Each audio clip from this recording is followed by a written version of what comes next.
So ngayon guys is tuturuan ko kayo kung paano makasali sa airdrop ng io.net. So powered by Solana to, tas Render, tas Filecoin, sobrang lalaki ng partner nila. Tas may mga big back pa to, no? Ng mga malalaking company. So dito is pwede kayo mag-create ng cluster, or pagka na-create kayong cluster is yan, makapag-run kayo ng ng mga GPU, CPU, yan. So back to the topic. So paano nga ba makasali sa airdrop ng io.net?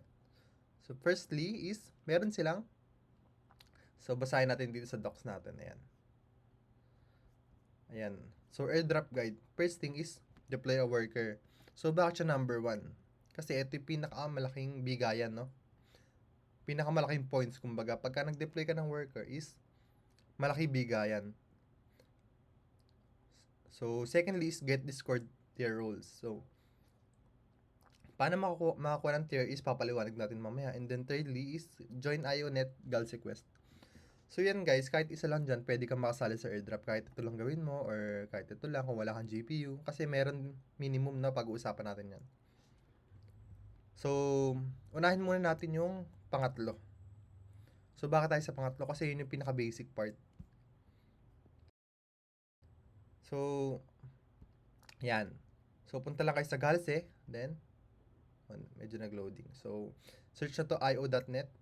Yan. So, mababa yung points natin, no? 1440. So, io.net, then, gawin nyo lang tong task na to.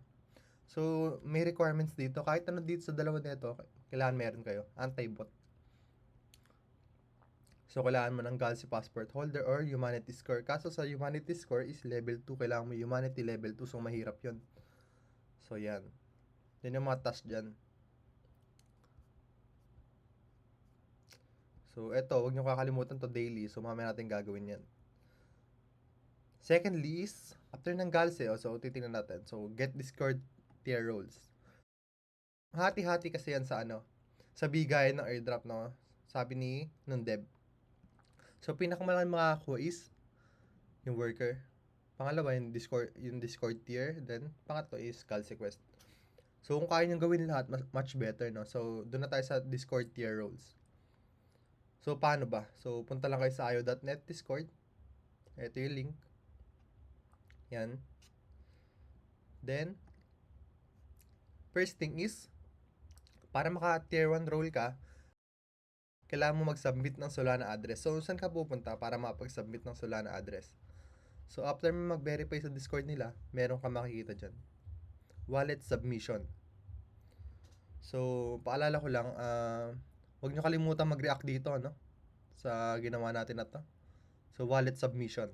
Yan. Submit wallet ka lang dyan, then submit mo yung Solana address mo, then automatic tier 1 ka na. Tayo sa tier 2. So, tier 2 na tayo. So, meron silang weekly AMA. So, meron silang weekly AMA na March 30, March 20, March 27, April 3. So, ang next na is, anong date na ngayon? Is March 23. So, ang next AMA is March 27. So, para mag-tier 2 kayo, huwag nyo kalimutan sumali dito.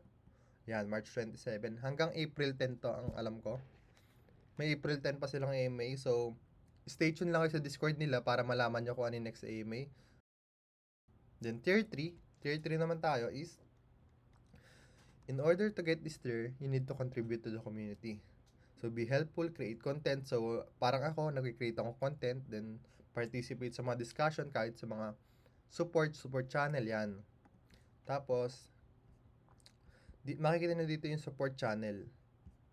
Yan, dito, kailangan nyo maging helpful dito. So, nakita natin may nagpasa. Kailangan nyo maging helpful dito. Yan, kunyari may nagtanong is maging helpful kayo. Dapat alam nyo yung sinasabi nyo, no? Hindi yung nanghula kayo para sa tier. Yun yung tier 3 to 10. Yan, so last airdrop guide tayo. So, deploy a worker. So, makikita nyo dito is, para mapag-deploy ka ng worker is punta kayo sa io.net website. Yan. Then, click nyo yung docs. Tapos, makikita nyo dito kung support. First thing is check nyo muna kung supported yung device nyo. So, pag nakita nyo supported, so ano ba i-install nyo? sa macOS or Windows. So, merong guide dito. Yan. Merong guide dyan. Pagka gusto nyo ng video is, punta lang kayo sa channel na to. Merong guide doon na English tsaka Filipino. Yan. So, yun lang guys. Grind nyo na to guys. Promise. Hindi kayo magsisisi. Kasi, lalaki ng mga bahar na ito. Ako, ginagrind ko to. Hindi ko pinapatay yung PC ko. Para lang dito. So, yun lang guys. Sana may natutunan kayo.